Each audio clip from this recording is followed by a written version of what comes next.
उन लोगों के गंभीर विचार आप हम श्रवण करेंगे।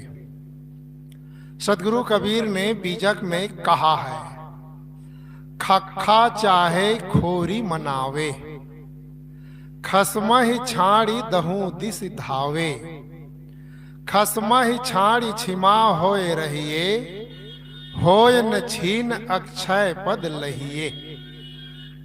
सदगुरु इसमें कहते हैं कि जो आदमी अपने जीवन में खैर चाहे, मन की शांति चाहे, आत्मिक तृप्ति चाहे, वे खोरी को मना ले, अर्थात अपने मन इंद्रियों को अपने वश में कर ले।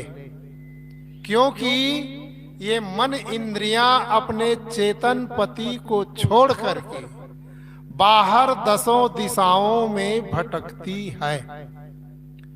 सदगुरु कहते हैं कि दोस्त तुम्हारे दुश्मन है, इसे छोड़ दो। और जीवन यात्रा में किसी ने अपशब्द कहा, किसी ने कटु व्यवहार किया, किसी ने गलत रूप में पेश आया, तो सदगुरु कहते हैं उसको क्षमा करो, बदला लेने की भावना मत रखो, फिर कभी दुखी नहीं होगे, किंतु अक्षय शांति को प्राप्त करोगे। तो सदगुरु कहते हैं कि जो आदमी अपने जीवन में खैर चाहे, शांति चाहे, मानसिक तृप्ति चाहे, वे अपने मन इंद्रियों को अपने वश में कर ले। खोरी को मनाना है। खोरी कहते हैं गली को, गली को मनाना अर्थात गली को साफ सुथरा रखना है। लोक व्यवहार ही में देखा जाता है, लोग सुबह सुबह उठते हैं और सबसे पहले अपना पेट साफ करते हैं। पेट साफ करने के बाद झाड़ू लेकर के, टोकरी लेकर के अपनी अपनी गलियों को साफ करते हैं। गली के कचड़ा धूल को उठा करके कूड़ में ले जा करके डालते हैं। क्यों करते हैं? साफ करते हैं। यहाँ तक कई क्षेत्रों में पानी भी छिड़कते हैं, लिपाई करते हैं। क्यों करते हैं? गली में रहती है धूल, गली में रहते हैं कचड़े, नहीं उठाएंगे तो हवा के माध्यम से खिड़की के द्वारा कमरे में आएंगे और कमरे में रहने वाले आदमी को कष्ट होगा। तो यह तो उदाहरण दे करके कबीर साहब कहते हैं कि यदि अपने जीवन में सुख चाहते हो, यदि अपने जीवन में शांति चाहते हो, तो अपने मन इंद्रियों को अपने वश में रखो। मन अपने वश में रखने की सलाह दे रहे हैं सदगुरु कबीर। कबीर क्यों कह रहे हैं कि इन्हीं मन इंद्रियों में विकार आने की संभावना है, इन्हीं से ही मनुष्य की वृत्तियां खराब होती है, मन चंचल होता है। गीता में भी कहा गया है, यह शरीर रथ है, आत्मा रथी है, मन लगाम है, बुद्धि सारथी है, इंद्रियां घोड़े हैं। यदि बुद्धि रूपी सारथी शराब पी लिया तो मन लगाम ढीला हो जाएगा। जहां मन लगाम ढीला होगा फिर इंद्रिय रूपी घोड़े मचलेंगे, फिर शरीर रूपी रथ खाई खंदक में गिरेगा और आत्मा रूपी रथी को कष्ट होगा। ये गीता में भी कहा गया। सदगुरु कबीर ने बीजक में और भी कहा है, शब्द प्रकरण में कहा है कि संतों घर में झगड़ा भारी, रात दिवस मिली उठी उठी लागे, 5 ढोटा एक नारी, न्यारो न्यारो भोजन चाहे 5 अधिक स्वादी, कोई काहू का हटा न माने आपु ही आप मुरादी, दुर्मति केर दोहागिन मेटे ढोट ही चाप चपेरे, कहा ही कबीर सोई जन मेरा जो घर की रारी निबेरे। सदगुरु कहते हैं कि ऐ संतों, इस शरीर रूपी घर में बड़ा झगड़ा मचा हुआ है। और झगड़ा करने वाले कौन? 5 लड़के हैं। ये 5 लड़के कौन हैं? ये 5 ज्ञान इंद्रियां, आंख, नाक, कान, जीभ और त्वचा, ये 5 लड़के हैं। और एक है वासना रूपी नारी। और ये 6 मिल करके इस ढंग से झगड़ा मचाए हैं कि जीव इसी में ही तो बेहाल है। ये 5 ज्ञान इंद्रिय रूपी लड़के 5 विषयों की ओर हर समय आकर्षित है। वैसे 5 विषय भी हैं, शब्द, स्पर्श, रूप, रस और गंध, ये 5 विषय। अब 5 विषयों के लिए ये इंद्रियां हर समय ललायित रहती है, हर समय। और जीव इसी में ही तो परेशान है। तो सदगुरु कहते हैं कि यदि जीवन में सुख चाहते हो, यदि जीवन में शांति चाहते हो, तो इनको अपने वश में रखो, तभी जीवन में सुख मिल सकता है, तभी जीवन में शांति मिल सकती है। इसके अलावा सुख और शांति प्राप्त करने का दूसरा कोई रास्ता नहीं। मान लो कोई महिला हो, 5 लड़के हो, भोजन का समय हुआ तो एक लड़का कह रहा है कि मम्मी आज मैं हलवा खाऊंगा। दूसरा कहता हो कि मम्मी आज मैं मालपुआ खाऊंगा। तीसरा कह रहा हो कि मम्मी आज मैं खीर खाऊंगा।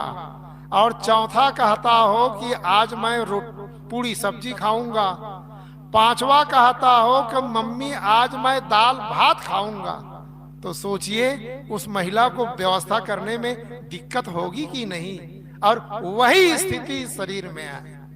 ये 5 ज्ञान इंद्रिय रूपी लड़के हर समय अपने अपनी वासना की पूर्ति में लगे हुए हैं। और इसीलिए इस शरीर में झगड़ा मचा हुआ है और जीव इसी में बेहाल है।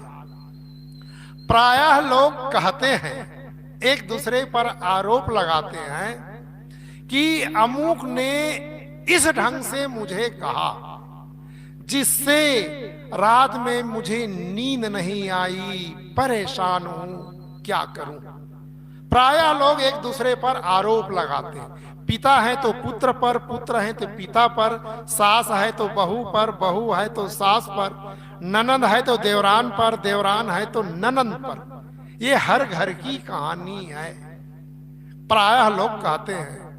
किंतु सच पूछा जाए, सही ढंग से देखा जाए तो यदि हम दुखी हैं, यदि हम रात्रि में बेचैन हैं, यदि हमें नींद नहीं आ रही है, तो हम दूसरों के नाते नहीं, दुखी हैं तो अपने नाते हैं, अपनी कमजोरी के नाते हैं, अपनी त्रुटियों के नाते हैं।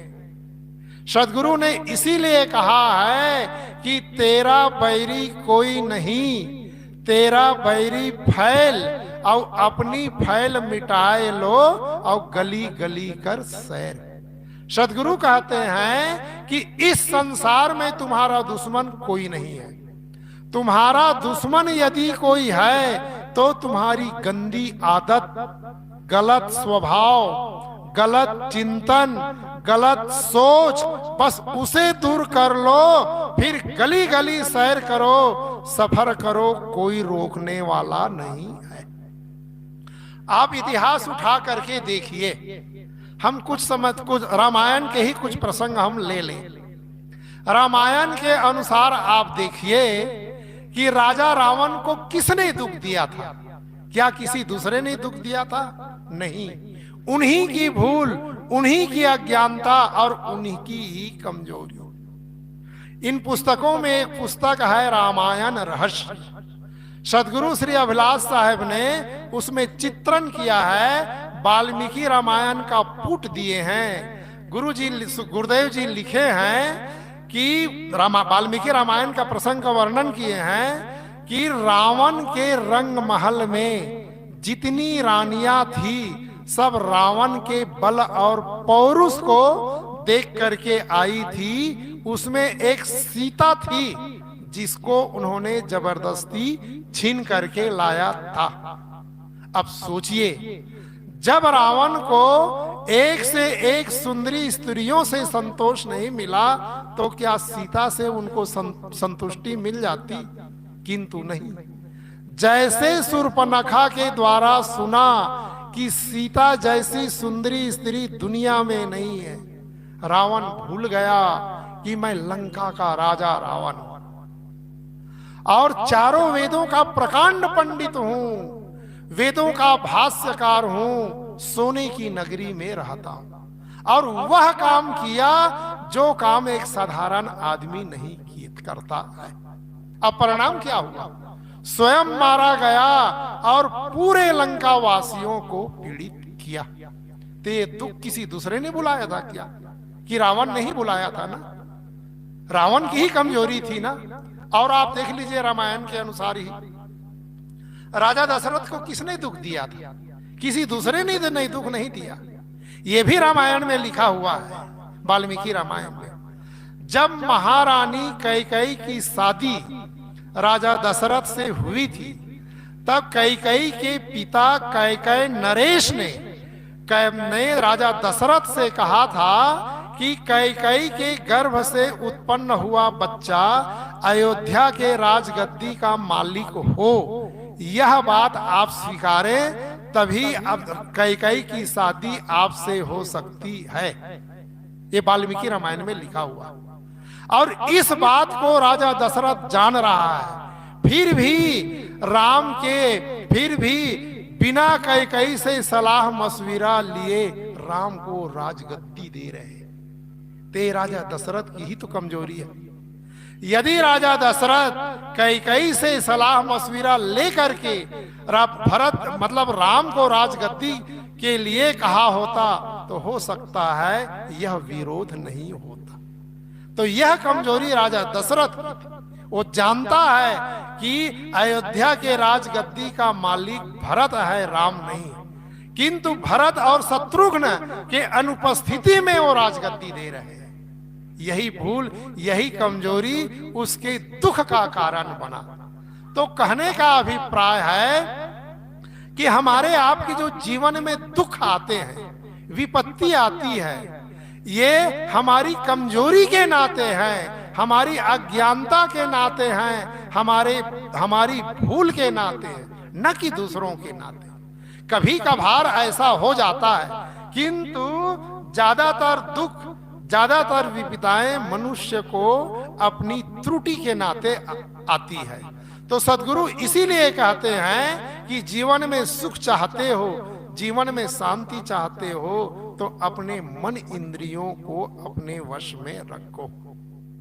आज आप देख लीजिए, कोई भी आदमी हो, कोई भी गाड़ी चलाएगा, चाहे वो 2 व्हीलर हो या 4 व्हीलर, बिना ब्रेक का कोई गाड़ी चलाना नहीं चाहते। जब भी गाड़ी में हैंडल रखेंगे सबसे पहले चेक करेंगे ब्रेक सही है कि नहीं। यदि ब्रेक गड़बड़ है तो गाड़ी छोड़ देंगे या ब्रेक को ठीक करवा करके गाड़ी चलाना चाहेंगे।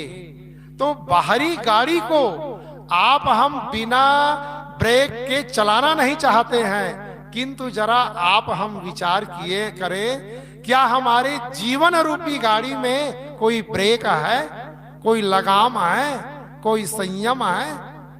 मुझे लगता है कोई संयम नहीं है। संयम नहीं है, इसीलिए तो उन वस्तुओं को खा रहे हैं जिसे नहीं खाना चाहिए। खा रहे हैं कि नहीं? आप देख लीजिए, किसी बैल को तंबाकू खाते या गुटखा मसाला गुटखा घिसते देखा है? पान मसाला खाते देखा है? नहीं देखा है ना। और इंसान खा रहा है कि नहीं? किसी गधे को शराब के बोतल उड़ेलते देखा है? मुख से धुआं निकालते देखा है? और आज आदमी शान से निकाल रहा है कि नहीं? और वो आदमी निकाल रहा है जो इस सृष्टि का सिरमौर प्राणी। रामायण में गोस्वामी जी ने क्या लिखा है? बड़े भाग्य मानुष तन पावा, लिखा है ना। ये शरीर बड़े भाग्य से मिला हुआ है, साधन का धाम है, मोक्ष का दरवाजा है। और गोस्वामी जी के अनुसार स्वर्ग और नरक में जाने की ये निशानी सीढ़ी है। और उस सीढ़ी रूप मनुष्य शरीर को प्राप्त करके आप हम यही तो कर रहे हैं। जो पशु मांस खाता है केवल वो मांस तक सीमित है। जिस दिन मांस नहीं मिलेगा भूखा रह जाएगा, अन्य चीज खा नहीं पाएगा। किंतु ये मनुष्य ऐसा पशु है, दाल भात तो खा रहा है, अब बकरा मुर्गा भी साफ करता चला जा रहा हो रहा है कि नहीं। कहा जगह जगह बोर्ड लगा है, संडे हो या मंडे हर दिन खाओ अंडे। ये सृष्टि का सिरमौर प्राणी उन्हीं में जुटा हुआ है। और उसमें भी ये युवा पीढ़ी, वृद्धों को कम देखे होंगे अंडों की दुकान में, किंतु ये जितनी युवा पीढ़ी है लगता है इन लोगों की कमर और अधिक ढीली हो गई है, इन लोगों को और अधिक प्रोटीन और विटामिन की आवश्यकता पड़ रही है। तो आदमी कितना गिरा हुआ है। इसी का दो गधे थे, दोनों चर रहे थे, चरते चरते दोनों में विवाद हुआ। तो एक गधा ने दूसरे गधा को कहा इंसान के औलाद। जैसे दूसरा गधा सुना, इंसान के औलाद सहन नहीं कर पाया और तुरंत दुलत्ती झाड़ना शुरू किया। तूने मुझे कैसे कह दिया इंसान के औलाद? तेरी कैसे हिम्मत हुई जो तुम मुझे इंसान के औलाद कह रहे हो? कब मुझे तुम चोरी करते हुए देखे हो? कब मुझे तुम घी में डालडा मिलाते, चना में कंकड़ मिलाते और हल्दी में पीली मिट्टी मिलाते? कब मुझे तुम पराई की बहन बेटी पर गलत दृष्टि करते हुए देखे हो जो तुम मुझे इंसान की औलाद कह रहे हो? सोचिए, एक गधा भी इंसान का औलाद कहलाने में शर्म कर रहा है और आप हम इंसान का ही तो औलाद है। उसको पा करके यही तो कर रहे हैं। तो आज आदमी कितना गिरा हुआ है। इसीलिए एक ने सुंदर कहा है, आदमी की शक्ल से अब डर रहा है आदमी, आदमी को मार कर घर भर रहा है आदमी, आदमी ही मारता अब मर रहा है आदमी, समझ कुछ आता नहीं क्या कर रहा है आदमी। कुछ समझ में नहीं आ रहा है आज आदमी की क्या कर रहा है। इसीलिए कवि हुए हैं मैथिली शरण गुप्त, उन्होंने तो बड़ा सुंदर कहा है कि करते हैं हम पतित जनों को बहुधा पछता का आरोप, करता है पशु वर्ग क्या निज निसर्ग नियमों का लोप। मैं मनुष्यता को पशुत्व की जननी कह सकता हूँ, किंतु पतित को पशु कहना मैं कभी नहीं सह सकता हूँ। एक राष्ट्र कवि कहते हैं कि जो आदमी पतित हो गया है उसको पशु नहीं कहा जा सकता, क्योंकि पशु कभी पतित नहीं होते, केवल पतित इंसान होते हैं। क्यों? संयम नहीं है, लगाम नहीं है। तो आज आदमी कितना गिरा हुआ है, कितना गिरा हुआ है। तो सदगुरु इसीलिए कहते हैं कि जीवन में सुख चाहते हो, जीवन में शांति चाहते हो तो अपने मन इंद्रियों को अपने अधीन रखो। बिना अधीन रखे सुख नहीं मिलेगा, बिना कंट्रोल किए शांति नहीं मिलेगी। तो यही तो वश में नहीं है। आज देख लीजिए, अच्छे अच्छे कथावाचक संत वेश में जेल के हवा भी तो खा रहे हैं। क्यों खा रहे हैं? वे लोग सोचे उपदेश दूसरों के लिए है, हमारे लिए थोड़े हैं। हम तो भगवान का अवतार हैं, चाहे हम जो कुछ करें। किंतु का सोच लीजिए, इस प्रकृति में क्षमा की कोई चीज नहीं है। जो कोई भी आग को छुएगा, आग का काम है जलाना। तो इसलिए आप हम जो कुछ भी गलत काम करेंगे उसका परिणाम आप हमें भोगना पड़ेगा। इसलिए हम हंसी मजाक में न लें, ये जीवन हंसी मजाक का नहीं है। विवेक करके जीने के जीवन है। एक उदाहरण याद आ गया। उदाहरण आप लोग जानते हुए हैं, पुनः सुना दूं मैं। राम लक्ष्मण और सीता तीनों वनवास काल में थे। वनवासी थे, 14 वर्ष के लिए घूम रहे थे। घूमते घूमते एक बार एक जंगल में पहुंचे तो जंगल का दृश्य बड़ा मनोरम था और वहां जंगल में फल लदे हुए थे और पास में नदी बह रही थी। तो उस दृश्य को देख करके राम ने लक्ष्मण से कहा, लक्ष्मण, यह जंगल का दृश्य बड़ा अच्छा है, फल मूल भी है, नदियां भी, पानी भी है। हम लोग वनवासी हैं, नगर में प्रवेश नहीं कर सकते हैं। बरसात का मौसम आ रहा है, इस वर्ष का बरसात इसी जंगल में बिता लिया जाए तो ज्यादा अच्छा है। किंतु एक चीज है, किसी के राज्य में बसना है तो उस राज्य के राजा को पूछ करके बसना चाहिए।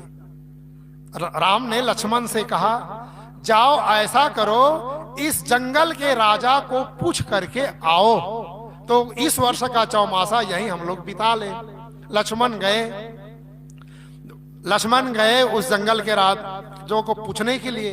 जंगल सुनसान था, कोई काफी समय तक घूमे, कोई मनुष्य दिखाई नहीं दिया। अंत में उदास होकर लौट रहे थे तो एक वृक्ष पर एक बानर बैठा हुआ था। तो बानर को देख करके लक्ष्मण ने कहा कि हे बानर राज, हम लोग इस जंगल में झोपड़ा बना करके कुछ माह रहना चाहते हैं, आपकी क्या आज्ञा है। जैसे लक्ष्मण ने कहा वैसे वो बानर अब चंचल और चपल स्वभाववश एक हाथ में अपने जीभ को पकड़ा और एक हाथ में पेशाब इंद्री, और दोनों को लक्ष्मण को दिखाया और जिस डगाली में बैठा हुआ था मचल करके दूसरी डगाली में बैठा। जब इस दृश्य को लक्ष्मण देखा, इतना क्रोधित हुआ कि आपे से बाहर हो गए और तुरंत धनुष बाण उठा लिया। उन्होंने कहा, ये बदतमीज बंदर, मैं तो इनसे रिक्वेस्ट कर रहा हूं, निवेदन कर रहा हूं और ये मेरा अपमान कर रहा है। फिर उसके मन में आया कि भैया ने आज्ञा लेने को कहा है, मारने को नहीं कहा है। धनुष बाण समेटा और राम के पास पहुंचा और पहुंचते ही झल्ला करके कहा कि भैया, मनुष्य कोई नहीं मिला, एक बानर मिला, उनसे मैंने निवेदन किया तो उन्होंने मेरा अपमान किया। राम ने कहा, क्या अपमान किया? लक्ष्मण ने हकीकत को बताया। जब लक्ष्मण ने हकीकत को बताया तो राम ने कहा, लक्ष्मण, उस बानर ने तुम्हारा अपमान नहीं किया है, उस बानर ने तुम्हें सीख दी है कि जो आदमी इन दोनों को वश में कर ले, किसको? जीभ को वश में कर ले और पेशाब इंद्री को वश में कर ले, फिर वो आदमी कहीं भी घूमे, कहीं भी झोपड़ा बनाए, उसके लिए कोई रोक टोक नहीं है। और यही तो वश में नहीं है, इसीलिए तो सारे उत्पात हो रहे हैं, इसीलिए तो जेल की बड़ी बड़ी चहर दीवारियां बनी हुई है, इसीलिए तो राम रावण का युद्ध हुआ है, इसीलिए तो महाभारत बना हुआ है। गुरुजी कहते थे, सदगुरु श्री अभिलाष साहेब, कि झगड़े के 3 जर, जोरू और जमीन, यही 3 ही झगड़े के कारण है। इसी के नाते ही सारा उत्पात है। तो सदगुरु कहते हैं, जीवन में सुख चाहते हो, जीवन में शांति चाहते हो तो इन तीनों, अपने मन है और अपनी इंद्रियां हैं, इसको वश में रखो। और कबीर साहब का भी यही आदेश है। दुनिया में जितने भी महापुरुष हुए हैं, सभी महापुरुषों का ही यही आदेश है। इसलिए आप हमको चाहिए, यदि आप हम जीवन में शांति चाहते हैं, आत्मिक रोशनी चाहते हैं, तो जितना हो सके संयमित होकर के जीवन यापन करें, तभी आपको हमें सुख शांति मिल सकेगी। बस